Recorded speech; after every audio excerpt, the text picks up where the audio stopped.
Hey, everyone, I want to welcome you out to the DC Cybersecurity Professionals virtual meetup.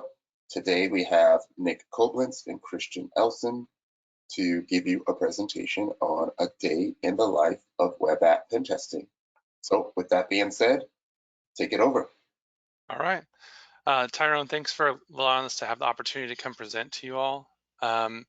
We really enjoy engaging with other professionals, and this topic is really important to us. So we originally created this presentation because we had a lot of people asking us how to get into cybersecurity, and they ranged in a lot of different walks of life. We had started a high school apprenticeship program about the same time, also with college students. We engaged with other professionals who were interested in switching careers, and they really wanted to know things about how do I get started? How can I get my foot in the door for some kind of cybersecurity discipline and start a career there? Do I need certifications? Do I need education? What do I need to get started? And so after kind of giving advice out to people, we decided to create a presentation. And the presentation is really based upon Christian's experience getting hired, getting his first chance, his first foot in the door for cybersecurity. And so he's going to walk you through his experience doing that, talk about how his education, his past experience, his certifications, how they did or did not prepare him to go into that job, and how they allowed him to maybe get an interview or get a job, and just kind of talk through that. And through that, we're also going to give some of the advice we commonly give about what you should do and how you should approach it. And so that's kind of the goal of our talk, and we really hope that it helps people who are not yet in the cybersecurity career field to be able to get that start. So Christian, go ahead. Thanks, Nick. Good morning, everybody. As Nick said, my name is Christian Elston, and I am a web app pen tester with Security PS. My path of getting into offensive security really wasn't what I would say a straight line. It went to the left, it went to the right. I had a couple of detours here and there, got turned around a little bit. And along the way, I learned a lot of lessons and some tidbits that I want to impart to those who want to get into offensive security, as well as those who want to get into cybersecurity just writ large. And so today, I want to talk to you about what a web app pen tester does, what a typical day in the life looks like for me, and then a little bit about how I got into this role. So if you want to get into application security specifically, or maybe you want to get into another area of cybersecurity, I'm going to tell you what I wish I had done when I was trying to get into the field, and some lessons that you can implement right now to help make that a reality for you. The principles and ideas that we're going to talk about today, I believe will help you no matter which part of information security you actually want to get into. There we go. So just real quick intro about me. I'm a web app pen tester. I'm also a husband, a triathlete, and a dog dad. I'm on Twitter and LinkedIn, so you can find me there. But let's keep going with the presentation. So let's talk about what a web app pen tester is, what they do, what a typical day looks like. So to get things started, I want to relay a story from an assessment I was on, looking back now, probably early 2019.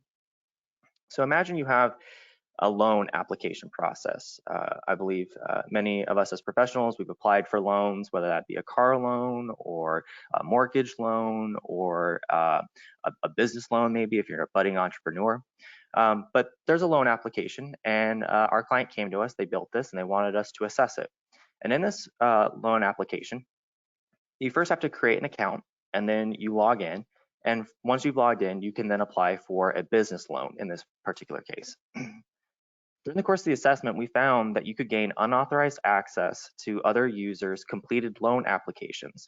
And when you compromised another user's loan application, you gained access to sensitive information, things like their address, their social security number, their date of birth, their income levels, and other sensitive personal information. So it really wasn't something that I think the client really wanted to occur.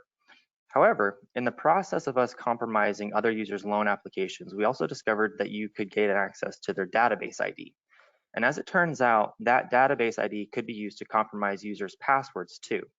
You see, in this loan application, when you create an account, there was the ability to go through a forgot password process if you forgot your credentials.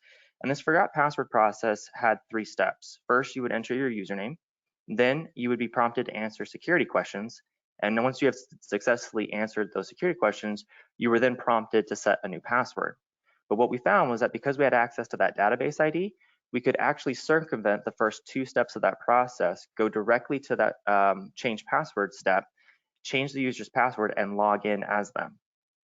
So as a result, we could change any user's password, compromise their account, as well as compromise their completed loan applications along the way. And we have many other stories that are very similar to that from the assessments that we've been on. But rather than telling you those stories in the time that we have, Nick is going to show you a demo. So I'm going to hand it over to Nick. Let's see real quick. It's going to make me presenter. Just a second. Okay, can you confirm, Christian, that you see my browser? Yes, I can. Awesome. So we created a intentionally vulnerable application called Authentication Challenge. And we originally created it so that we could train our team internally because we do application layer pen tests as well as network pen tests as a company. We're a consulting company. And we needed everybody on the team to be able to find and exploit vulnerabilities in authentication processes. So we modeled this application after real world vulnerabilities we actually found in our assessments. And in fact, we continue to find them even today. These vulnerabilities are real world, they actually happen, and we continue to find them. This application is, by the way, available on GitHub. If you're interested in taking a look under the Security PS GitHub site, there's Hackable Authentication Challenge. So you can take this and play with it yourself as well. So back to this, let me explain kind of what we're doing here. We're going to pretend that this is a website that has some kind of valuable information or user accounts on it. And as an attacker, I'm going to pretend to be an attacker. I would like to compromise some user accounts in this application. And so what I'm going to do first as an attacker, I'm going to kind of take you through this process. But first, I'm going to just get familiar with the application itself and how it works. So this application allows you to register your own account. To save time, I've actually already done that. I registered an account called attacker@3mu.us. And so we're going to explore the login process to find out how it works so we can see if we can compromise another user's account. So first, we start out by logging in with our email address. The application is going to ask us 2 security questions, but you could pretend that this was a 2-factor authentication with an SMS code or a TOTP token or something like that. So I'm going to answer those questions. And then it's going to ask me for a password. I'm actually going to zoom in just in case the font's not big enough. So I'm going to type in my password and log in. So this first step is just understanding how the application works. It also gives me a chance to intro a tool that application pen testers typically use. It's called Burp Suite. Burp Suite is a tool that basically just watches all the traffic that goes between your browser and that application. It has a lot of other features that I'm not going to go into, but we're going to use this and one other to talk about this demo. So you saw me enter a username, and I want to show you what that looks like in this tool. So up on the top is the list of requests that the browser has made, and down here is the details of those requests. And what I want to show you is we made a post request to the login page, and we sent attacker@3mu.us to that. From there, it sent us to the answer challenge questions step. We answered our challenge questions, blue and 1980, which are not actually the correct answers to my challenge questions, but and then we went to the enter password step, and we typed in a password, start123. So this is going to be important as we look into compromising another user's account. So next, we want to compromise somebody else's account. How do we do that? If we were to look at the login page, we would notice something about the flow of the login page. If you put in a correct username, you advance to a challenge question step. But what happens if you put in an invalid username? I'm just going to mash the keyboard, hit login, and it says invalid login attempt. So the application has 2 different types of behavior for a valid versus invalid account. If it's a valid account, it's going to go to security questions. If it's an invalid account, it's going to give us an error message. We can use this behavior to guess usernames and try to basically get past this first step. Now, what you'll notice is the usernames in this application are email addresses. They aren't particularly secret. Everybody needs to know other people's email addresses to communicate with them. They may be very predictable, such as first initial last name or first name dot last name, and they can be found out on the internet. So we're going to now pretend that we're targeting a specific company, SecurityPS. We want to compromise a user account for SecurityPS on this website. And so I'm going to go through, we're going to pretend that I'm going to do a bunch of OSINT to go and find email addresses for that company. Since that's not the point of the presentation, I'm not going to walk through those steps. Let's pretend I did that and I came up with a list of email addresses that came from SecurityPS. What I'd like to do now is try them in an automated fashion on the login step and find out which ones are valid and which ones are not. So Burp Suite has a tool to help out with that. If we actually use Burp's Intruder by right-clicking on this request for the login step, which has our username down here, I can right-click and say Send to Intruder. And then I'm not going to explain a whole bunch about this, but enough for you to understand what I'm doing. I would like to send a whole bunch of different email addresses to this step. So I'm going to basically tell it, hey, this is a field that I would like to inject payloads into. And then I'm going to come over to the Payloads tab, and I'm going to pretend I did a bunch of OSINT. I came up with some email addresses, and I'm going to paste them into here. Next, what I'm going to do is I'm going to tell it to basically try out that login request with each of these email addresses. So it's going to go out. It's going to finish very quickly. I'm going to sort by length of the response real quick. And we're going to look at, if we type or check C. Williams, we look at the response in Burp Suite, we're going to see that we got invalid login attempt as the result of that. So what we can do is we can look at the site and see that any of the responses that are about 4,000 bytes in length are this invalid login response. One of these was not an invalid username though. This one right here, when he typed in C. Elston, which is Christian's email address, when we typed in his username, it redirected us to the answer security question step. This means that his email address is valid. So let's go ahead and type that in the login process and just advance. And next we come to his challenge questions. And you'll notice that his challenge questions are not super sophisticated. What's your favorite color is a really poor challenge question because it's typically going to be something like blue or green or black or pink or something along those lines, depending on the person and what they like. It's probably not going to be, a hexadecimal representation of some RGB value or something like that. So it's pretty constrained in what the options are. And the date of birth, we could probably find that out from social media. So that's a whole nother attack I'm actually not going to explore. We're going to look at some technical controls here that are missing. So if you remember in Burp Suite, we kind of logged the different requests we made, went to /login, went to /answer challenge questions, and then went to /enter password. Let's see if we can just skip the answer challenge question step up here and just go right to enter password. In this case, it works. And you may be saying to yourself, wow, that's too easy. Surely that doesn't happen in real life. And actually, it happens on most assessments in some shape or form, whether that's the forgot password process, the login process, part of the registration process. It's almost always in somewhere in almost every assessment we do, still to this day. So we got past Christian's challenge questions. We're trying to compromise his account. We need his password. We don't know what his password is. We might guess passwords. Maybe there's no lockout. That's not the direction I want to go here. Maybe he chose a really weak password, or maybe his password has been compromised in some other website breach, and we can go and try it through credential stuffing attacks. Again, that's not necessarily the direction I'm going at the moment. What we're going to do is we're going to use the forgot password process to try to reset his password or change his password or get his password somehow. So if I click on that forgot password process for Christian, it's going to ask me about his social security number, account number, and last statement balance. These are better security questions. I don't know their answer. They're not as easy to find or get, but we're going to kind of use the technique we used before and see if we can get past this for Christian's account. So let me actually log in as the attacker. Enter. And we're going to exercise that forgot password process and just find out what the steps are. So I'm logging as the attacker right now. I know what my social security number and account number and balance is. Let me go ahead and put it in.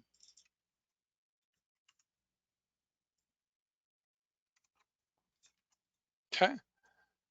And then we notice that it asks us to choose a new password for that account. We're super interested in that for Christian's account. Let's remember that. Let's go back to his account and see if we can do that to him.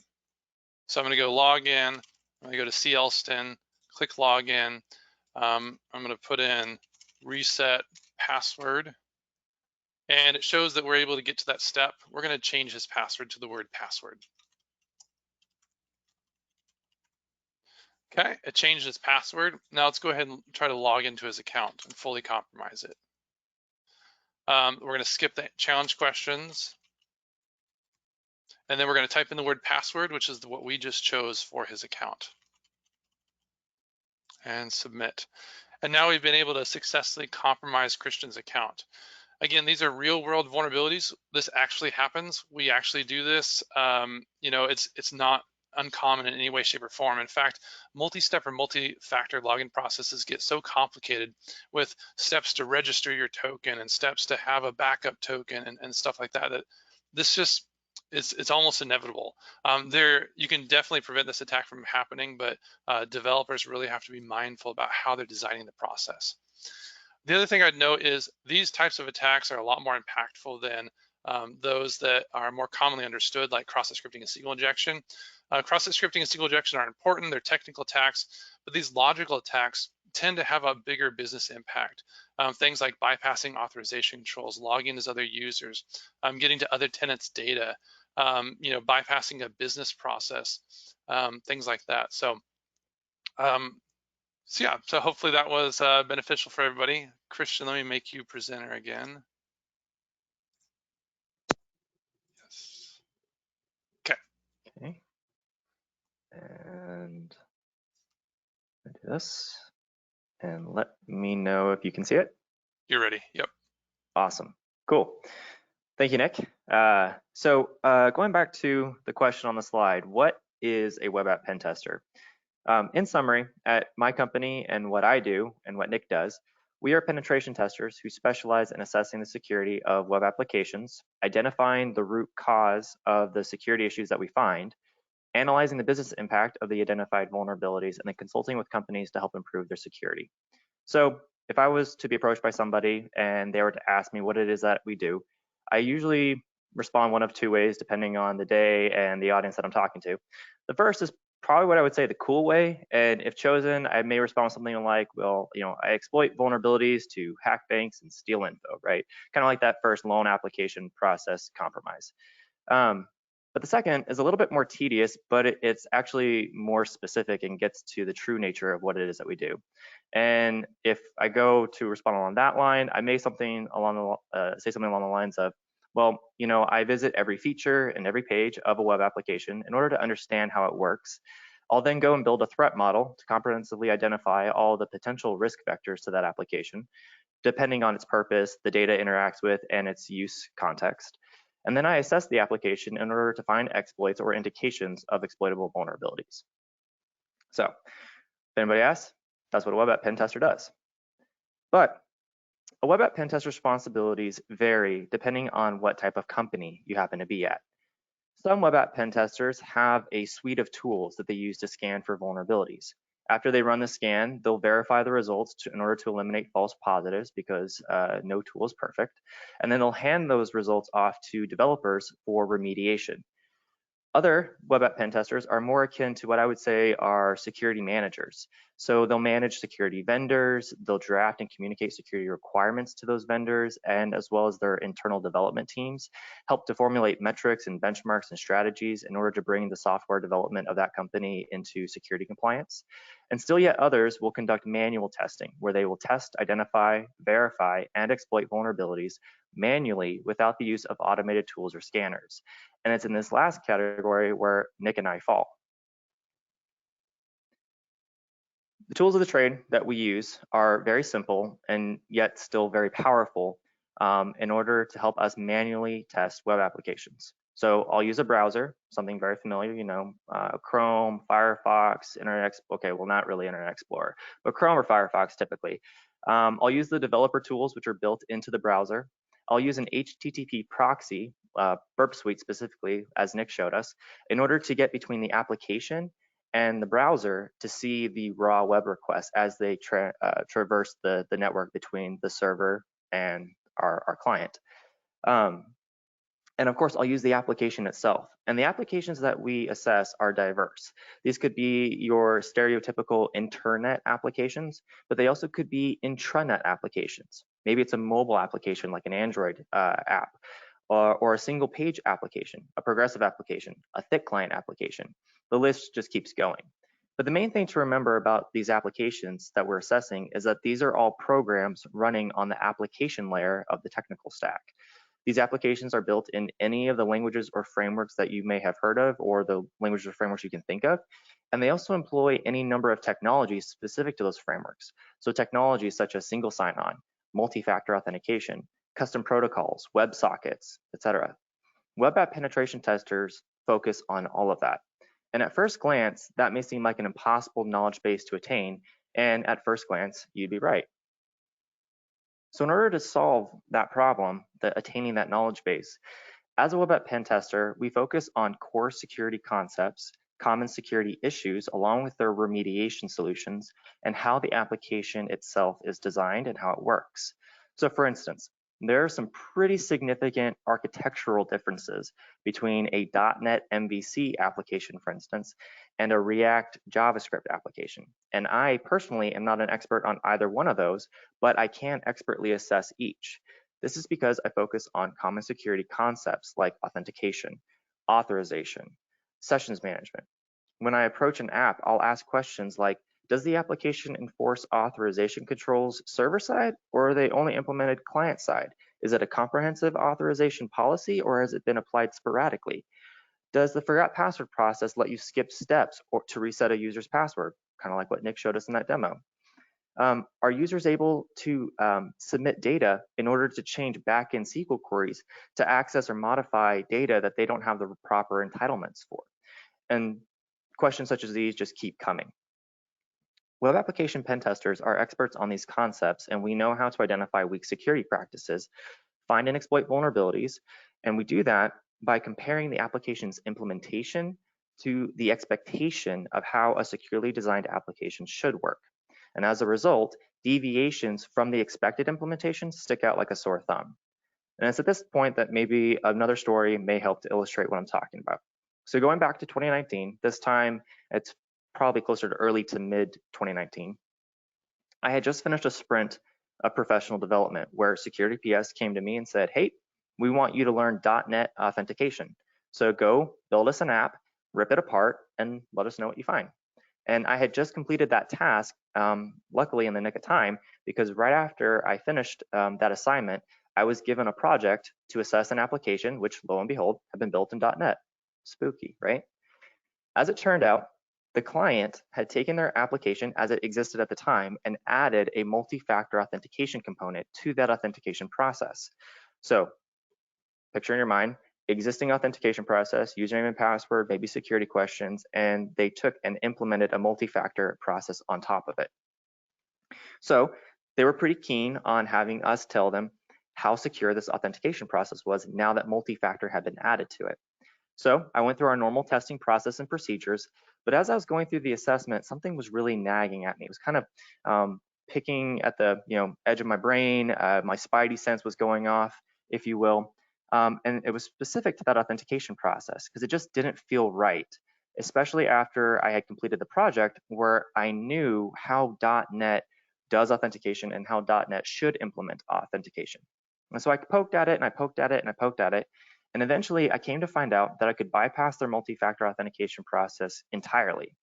Not only that, I could also make unauthorized calls to admin functions in order to change users' passwords, circumventing the authentication protections entirely. By the end of the assessment, we had actually found 5 distinct methods where we could compromise every single account within the application. When we went to deliver the results of our assessment, we had to mock up a graphic in order to illustrate our findings.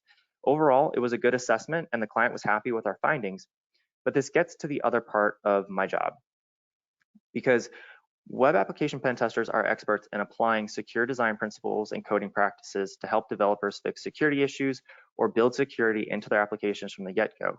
We can identify these technical issues. We can implement complex logical bypasses. But in doing that, we have to be able to convey to clients effectively what the issues are within their application, communicate the vulnerabilities we've identified in a caring and empathetic way, and help them to understand the root cause of how the vulnerability occurred so that they can avoid it in the future. So now I'm going to take you back to when I started my security journey and show you how my role has changed as I've progressed within Security PS.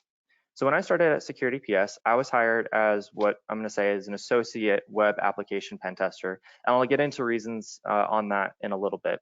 But what this practically meant for me and my team was that Security PS was telling me that my priority was to learn how to test web applications. So I had an initial period of about 5 to 6 months where I learned about web apps, basic testing methodology, and how to apply the Security PS in-house methodology. I practiced on vulnerable web applications, reported my findings, and delivered them to my mentor, Nick, as if he was a client. And after that initial training period, I had another segment of about 4 months where I got to participate on several projects, but in a very limited and constrained way. And usually I was responsible for just 1 or 2 of our testing categories, or maybe I was assigned a very specific feature set to go and assess. And once I proved that I could execute on those limited purviews on real projects, I was then promoted to a web app pen tester. And this told me and my team that I was now ready to be responsible for testing whole applications and whole parts of applications. And this also meant that at the time, my responsibilities changed. So now, when I'm brought onto a project, my project lead will have done a number of items. He's already planned out the project, created our client deliverables, and informed me of my hours and deadlines, as well as which applications or feature sets I'm responsible for testing. And as I've continued to progress, many of these responsibilities now fall to me to perform myself. But in order to provide the most comprehensive assessment we can, at Security PS, we practically only do white box assessments. So this is in contrast to a black box assessment where you know nothing about an app and you're approaching it blindly from the perspective of an outside attacker. In a white box assessment, the client has given us the information about the application, and the project lead has given me the necessary credentials assigned to the proper roles necessary for me to be able to perform a comprehensive assessment. So with my project deliverables created, my assignment given me by my lead, my credentials and roles, I'm then set to get ready to test. And our testing methodology at Security PS is proprietary, but the basics are pretty common. We'll start off with some basic OSINT recon on the app in order to determine what's indexed on the production systems, maybe see if it's using emails as credential sets, go and do some OSINT in the same way that Nick talked about with the demo. We'll look to see what's indexed on a production system, maybe do some application mapping to identify features and data interplay, and how the specific feature sets interact with each other. And then we'll begin testing specific categories which tend to align with the OWASP testing guide. We keep meticulous notes, and I'll send daily project updates to my lead. We'll have check-ins, and then my lead will review and validate my findings before I go into report writing. And good technical report writing is probably the single hardest skill that I as a consultant have had to develop, because I've had many projects, just being completely honest here, which have gone really well in the testing phase. We found some cool vulnerabilities. We've really hit hard on the authentication and authorization policies and frameworks and controls, and found some really good vulnerabilities to communicate to the client. But then I get into report writing and I might stumble. But report writing as a consultant is where we actually earn our bill rate, because this is where we as a consultant provide the most value to the client. In our report writing, we will tell them what the vulnerabilities were that we found, how we went about finding them, how to fix the issues in their specific deployment instance. So not a generic recommendation, we give it specific to their environment. Once we have the report completed, we'll then set up a meeting with the client, deliver our findings to them, and give them a chance to interact, ask questions, clarify any issues they might have, or questions that they would have on our findings. or maybe even just really to reassure them of how they're doing from an overall security health perspective. And then with the meeting complete, we get up, dust ourselves off, and do it all over again. And that's really what a day in the life looks like at my job. It ebbs and flows, just like with any job, with some seasons being a higher billing rate than others. I do work at a consulting company, so we have to bill hours to the client. But when I'm not billing, normally I'll focus on research, on new technologies, how to assess them. Maybe I'll work on some internal initiatives to help our team.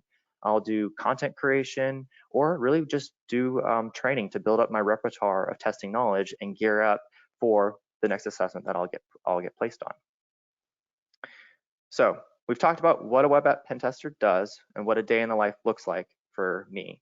But now I want to tell you about how I got started in application security, because as I mentioned at the beginning, it really wasn't a straight line.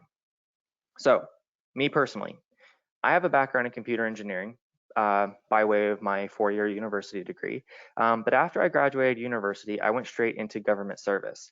I worked for 3.5 years at the federal level doing national security, foreign service support. And about halfway through my time in that role, my wife and I made some personal decisions which were going to necessitate that I switch back to the private sector. And I knew at the time that I wanted to move into information security, cybersecurity.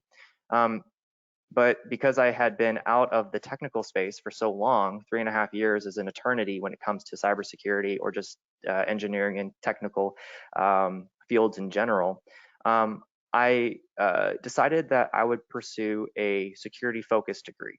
And that was to kind of shore up my knowledge base and my relevant skills to make me more relevant for the job market. And for that, I chose National University. I pursued a information security master's degree specializing in ethical hacking and penetration testing, and I graduated in December of 2018 with my master's. During that time, I was also job searching, and I knew that I wanted a certification to help show potential employers that I had really good security underpinnings to my knowledge, that I knew what I was talking about.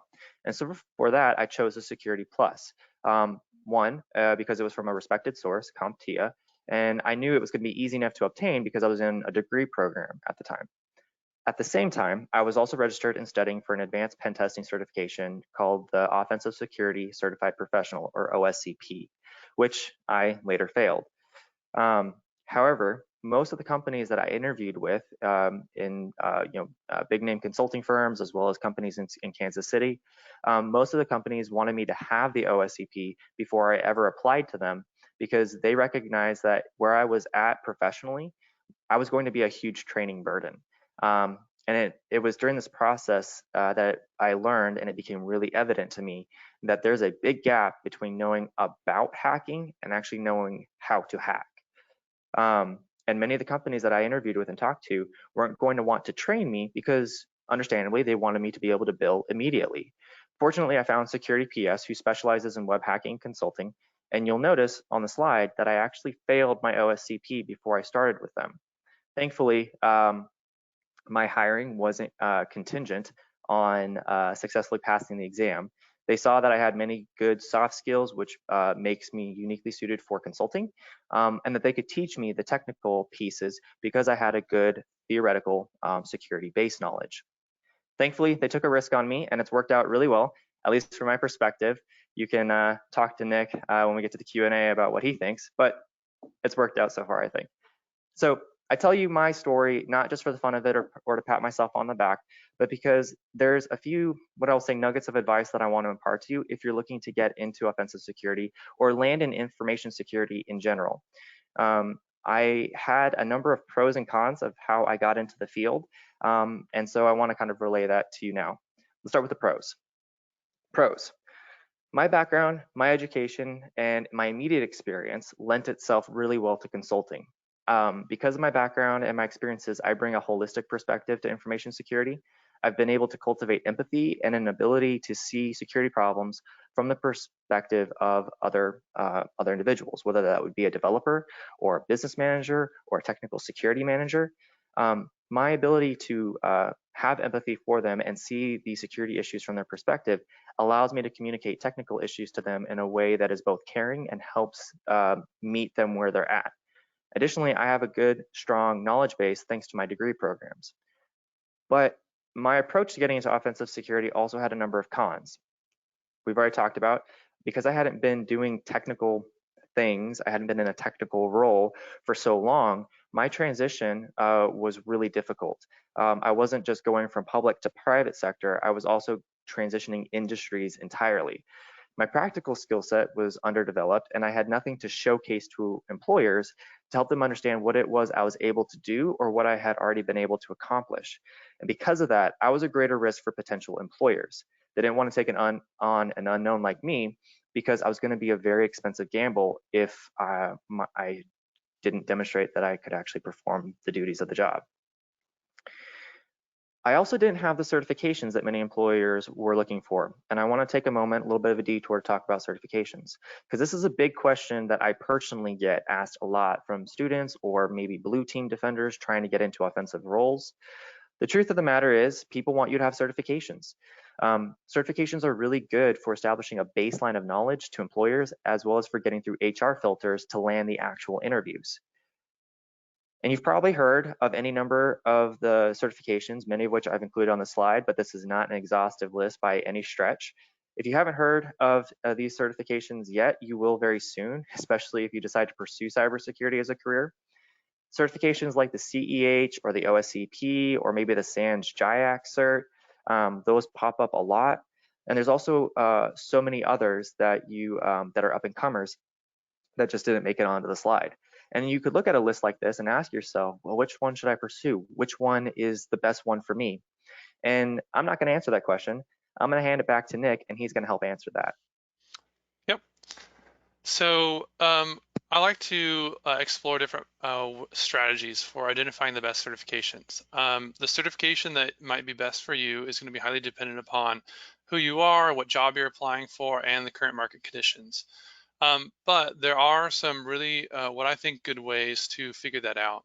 So I'm going to talk through a couple different strategies. The first strategy is to use the CyberSeek tool. I don't think it's made by NIST NICE, but it's made for NIST NICE. I'm actually a little unclear on the relationship there. But NICE stands for the National Institute for Cybersecurity Education. What they did is they defined a standard that really explains different kinds of cybersecurity jobs. And then what this tool does is it tries to go out into the job market and look at what certifications, among a lot of other things. For our purpose, we're going to focus on certifications. But it looks at what certifications are being asked for those specific job titles in those job postings.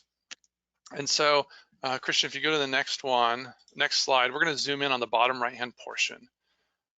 This is for Kansas. You can go by state, you can go for the whole country. But for Kansas, if we were to drill down and say, hey, what certifications are being asked for most often in Kansas for cybersecurity related positions? This chart says that there are, for example, for Security Plus this time, about 1,100 holders of Security Plus, and the openings that are being asked for Security Plus are 262. And so you can go through here and kind of identify, what certifications are popular just with people getting certifications, as well as what certifications are being asked for in job postings for your region. And so we'll see in this example that Security Plus is popular, CISSP, CISA, and some of the SANS certifications are interesting. So this is kind of one, think of a Venn diagram. I'm about to give you a whole bunch of different strategies and we're going to overlap them. This is one Venn diagram. At the Kansas level, here's the certifications people are interested in. Okay. You go to the next one, Christian. All right, so there's also a career pathways tool. And my understanding of this tool is it's kind of a suggestion of how you might reach a particular type of cybersecurity role. The assumption is that you will start out in some kind of entry-level, more general analyst position or management position, and then you might become more technical, or maybe you have more leadership or things like that. And so this kind of follows that. But the key that I'm interested here is if you were to choose a specific role, it's going to tell you for that role what certifications are desired. So the first one was in a region. The second, this one is going to be for that role. So Christian, if you go to the next slide. If we were to look at a penetration and vulnerability tester, we'll actually see kind of in that bottom middle section which certifications are requested by that. This is our second circle in our Venn diagram. We're going to see where these intersect. We got Kansas, we got Pentester, what's in there. So CISSP, SANS, CISM, CISA, Security Plus. That's kind of confirming what we think are probably good certifications to potentially pursue. But does that really match up with what you want to do and what's actually available right now out there? Christian, go and go to the next one.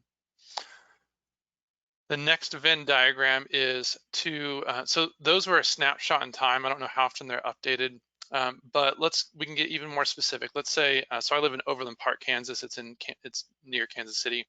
If I were to look for a specific certification, Security Plus, for example, at this time there's 6,000 jobs that were listed Security Plus as one of the things they desired. And so you'd go down this list in your region and type in OSCP or CEH or CISM and just see how many job postings show up. And that's going to tell you about your market and your area, about what's the real actual demand. For example, when Christian was first looking, there were probably quite a few jobs that said OSCP. When I did this presentation, when I created this slide, there were virtually none. I don't really know why. I think it ebbs and flows. I think there's times when maybe they're in high demand and sometimes when they're not. And so it's really important to look at a specific point in time when you're job searching to find out what certifications are being asked for at that time. Go to the next slide, Christian. So that's about popularity of certifications by job posting in your specific region. Now, this one is kind of the key to the Venn diagram. What do you actually want to do? And go out and find those jobs. Find the position in the area at the company, or maybe it's not a specific company, but a role. Find them and read them and look at the certifications they're asking for. You may find out that you actually want to do something pretty specific that requires a specific vendor certification, or maybe an up-and-coming certification, like some of the cloud ones I think are becoming free and newish. There's always been some, but there's some newer ones that are now being people are excited about. So maybe you need that. I don't know. Find the job you're looking for and read the description. And the other caveat I'll say is companies don't post job postings, people post job postings. And so it's going to be dependent upon the person doing the hiring. Here on the screen are 2 job postings for Garmin, a very large company here in Olathe, Kansas. And they're very similar jobs. They're kind of red team, hacking, penetration testing.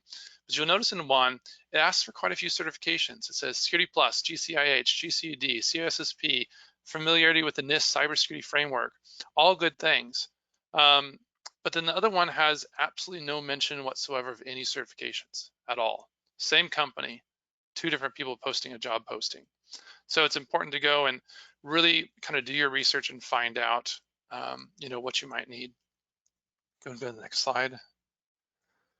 And finally, after you gather all that information, it's time for a cost-benefit analysis. How much does it cost to get that certification?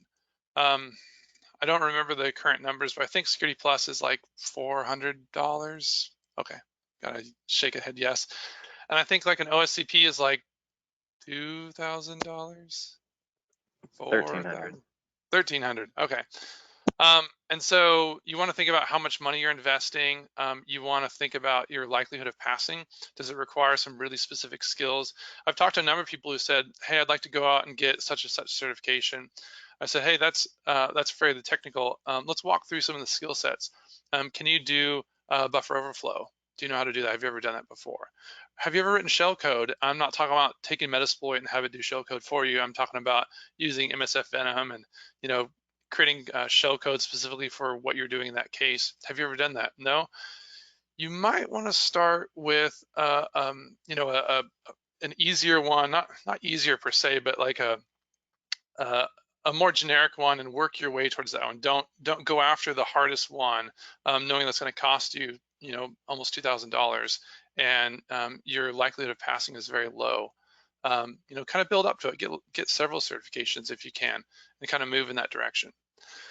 And then the other comment is about looking at the lasting value of the certification. There's a lot of new players coming on the scene for certifications. Are they good? Are they going to last? We don't know. But we can look back at some that are very well accepted and kind of use that as part of our cost benefit analysis. For example, the CompTIA Security Plus has been around for a long time. The CSSP has been around for a long time. People can debate what getting that certification means, but the point is people want it. People want it job postings. People want it for being hired, and it's worthwhile to go after. So I'm not telling you exactly which certifications to get. I'm hopefully giving you a strategy for thinking through it and deciding for yourself, and that would customize to whatever you're going after. Awesome. Thanks, Nick. I want to pause real quick and just be mindful of our time. Tyrone, we've got a little bit more to go, but I didn't know if we wanted to put a pause here and see if there are any questions or if we're good to keep going. No, let's do it. If anyone has questions, please use the questions panel in the in the GoToWebinar control panel, and we'll weave those questions into the presentation. But by all means, go for it. Excellent. Thank you. All right. So, recap. Talk about what a web app pen tester is, what a day in the life looks like, and what the roles and responsibilities are. We've talked a little bit about certifications and my pathway of getting into offensive security.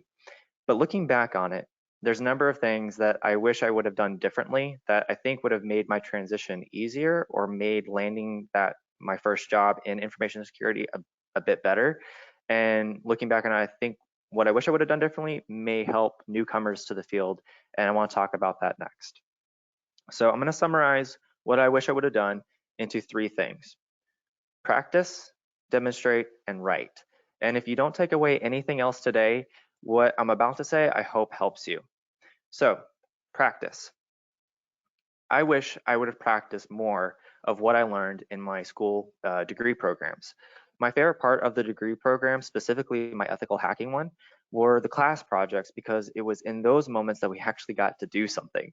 I'm the kind of person who needs the structure of a degree program though, and so I wish I would have done more practicing outside of the class on my own. Especially for web app hacking, there are so many great resources out there to practice on, which are free or very cost effective. Things like Hack the Box typically is done for network pen testing, but they have a lot of great web app challenges as well. VulnHub, recently acquired by OffSec and is free and is really good. Portswigger's Web Security Academy, one of the best free places to learn how to actually execute the most common web app vulnerabilities that bug bounty hunters are finding. And of course, the OWASP Broken Web App Directory Project, custom built vulnerable machines designed to help you learn how to get started in web application penetration testing from OWASP itself. Essentially, practice, practice, practice. But all that practicing isn't going to be as effective unless you do more to highlight your skills. This is where demonstration comes into play. So showcase what you know. This is where something like GitHub or maybe a personal blog or a website can really come in handy. These repositories act almost as your own personal gallery or portfolio. So for example, when you solve a challenge on Hack the Box, for instance, or you participate in a CTF, a capture the flag competition with your friends, maybe you do a project in a class or you build a tool, whatever it is. Post a write-up of what it is that you accomplished, what you learned, and your steps and methodology of how you went about solving it. This will give you something to point employers to and be able to say, do you see what I can do? And they actually can see it. And this leads me to my third point. Right. Particularly in our profession, employers want to make sure that you can do the technical skill set, yeah, but you're going to be worth so much more if you not only know about security, but you can talk about security to non-technical people. So for instance, pretend that you're a consultant or maybe you're an internal pen tester at a large company. And if you're a consultant, your client, or if you're an internal pen tester, your employer, just handed you a Hack the Box machine. Practice your hacking, practice your note-taking, hone your process, then practice your write-ups as if you were having to deliver a technical report to that client or to your boss. Post your write-up on GitHub or your personal website. This process of practice demonstrate, writing. So many people will do this when they're studying for a very technical certification like the OSCP. But whether you're going for a certification or not, this is all about honing your skills, building a portfolio, and then being able to point potential employers to it and say, this is what I can do. Yeah, and Tyrone has a good point. Present at a meetup. He mentioned Yes. first-time presenters. Wow, if you could have a recorded presentation that you could show an employer, that would be awesome. I would watch Absolutely. that if someone was interviewing for me. Absolutely. And the great thing about the DC Cybersecurity Professionals Meetup is these are recorded. And so this presentation will last more than just this particular meeting. You can point people to the recording and they can see your skills, your soft skills in presenting and all of that. Absolutely. So let's say that you're actively looking for a job in OffSec. You say, hey, I want to be a pen tester. I want to be a red teamer. I want to be a network pen tester. We've talked about what a web app pen tester is, but what should you be looking for in companies that you're looking to find the certifications, the job postings? What should you be looking for?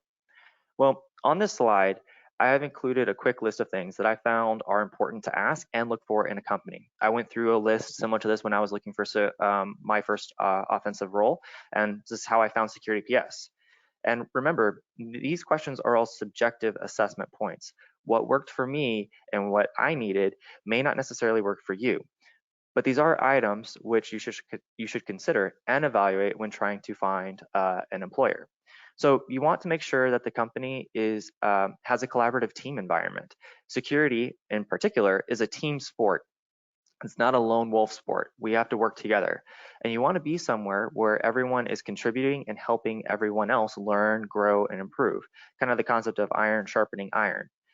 You want to make sure that the company is going to invest in you and help you grow. Do they value professional development? Do they offer to sponsor you for certifications or encourage you to seek and find training opportunities?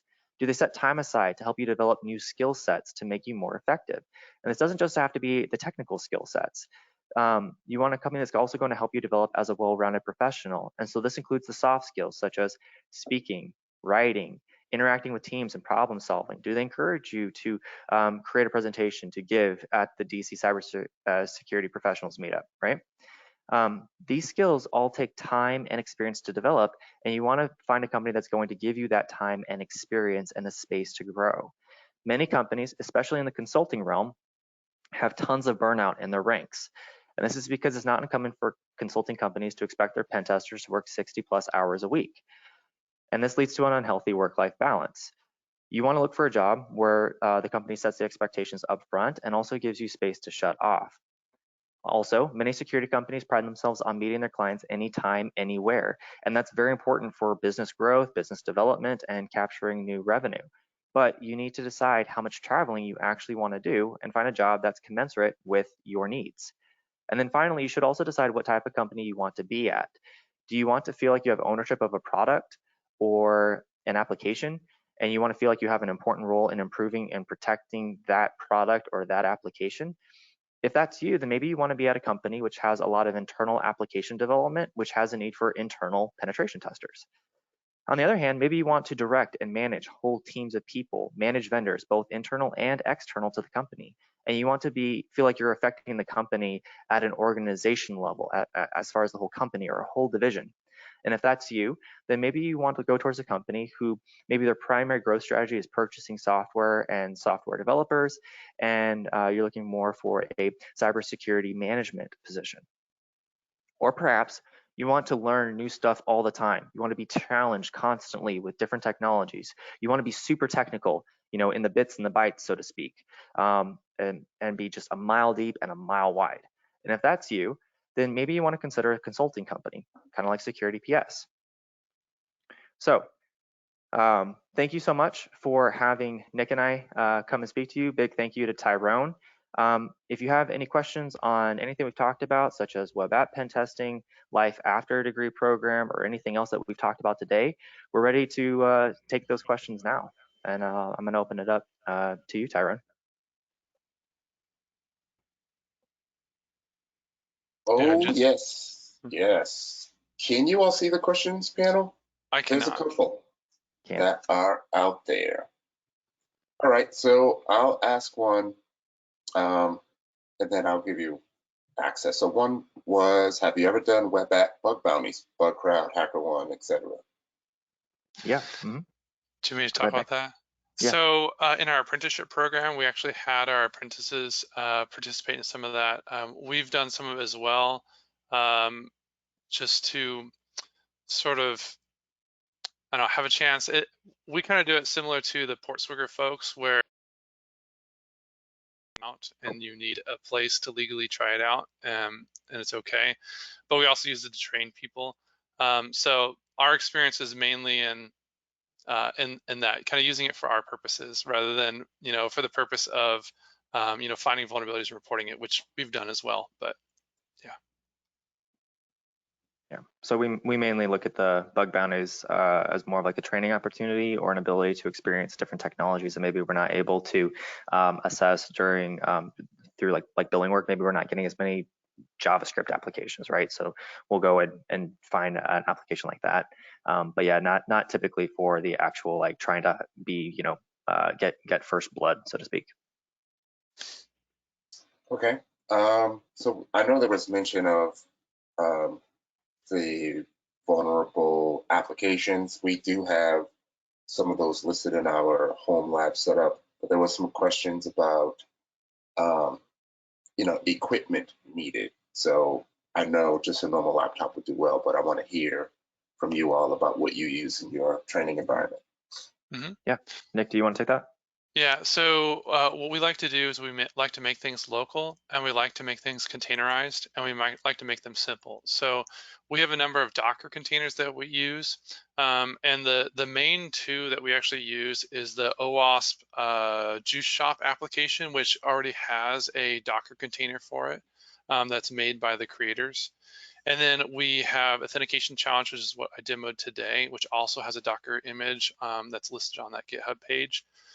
We've made Docker images or found other people's Docker images for some of the others, like the Broken Web App, BW Broken app, Web App Directory. Yeah, the big bug one. Yeah, Buggy Web App. that one. Yeah, it seems to have multiple names. There's a few others that we've used. We've also gone to Exploit DB, and this we made a couple of these. I wonder if we can send out our link to our Docker hub. But basically, we've gone to Exploit DB, and in there it'll list applications that are known to be vulnerable. And if you kind of look at those, you can go out and find Docker images of people who have basically made those so that they'll just run on your local desktop with Docker.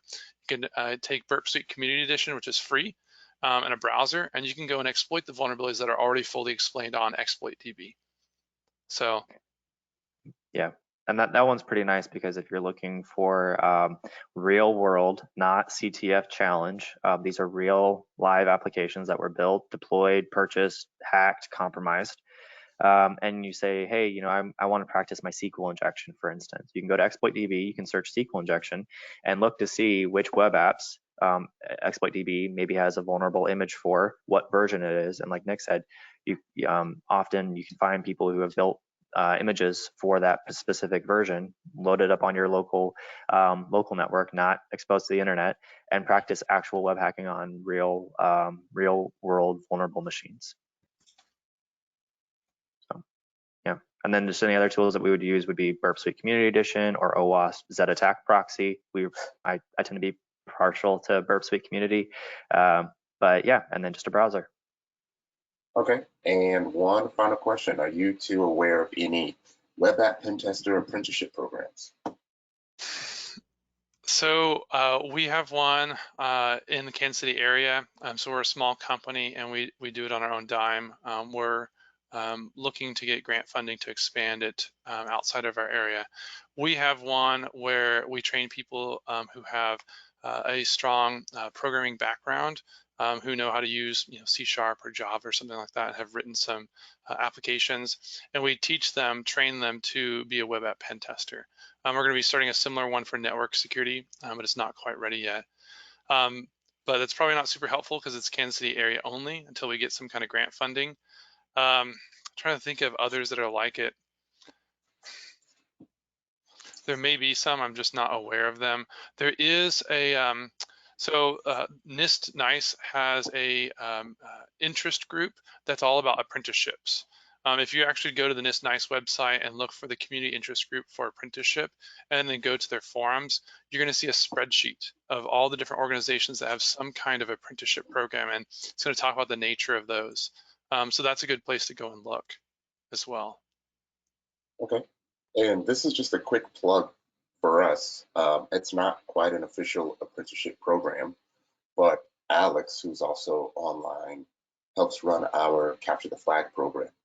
And we have a Capture the Flag channel on our Discord, and we can get with what's it called, ctftime.org, and we have no problem getting groups together to practice together, in these Capture the Flag environments. Although, like I said, it's not, an official apprenticeship program, but it is an opportunity to learn with like-minded people. So that is an option as well. It's a great plug. Yeah, highly encourage everybody, if you're looking to learn, get a group together, participate in that Discord. Absolutely. Cool. All right. So, Christian, Nick, like you guys got a lot of great positive feedback that I'm seeing on the back end. So I really want to thank you all for presenting for us. We would definitely love to have you all again. Thank you. Back. Maybe for a part 2, more of an advanced one, next steps, whatever you have in mind. I want to thank the team for helping me put this together at Cover6 Solutions. I want to thank you all for attending the session. I will post a link right now to the next session, which will be common services threats and attacks right now. And,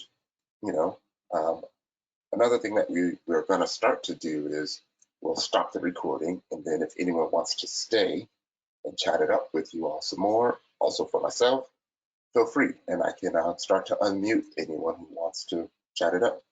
Right, that's what we're going to do moving forward. So thank you. Thank you. Thank you.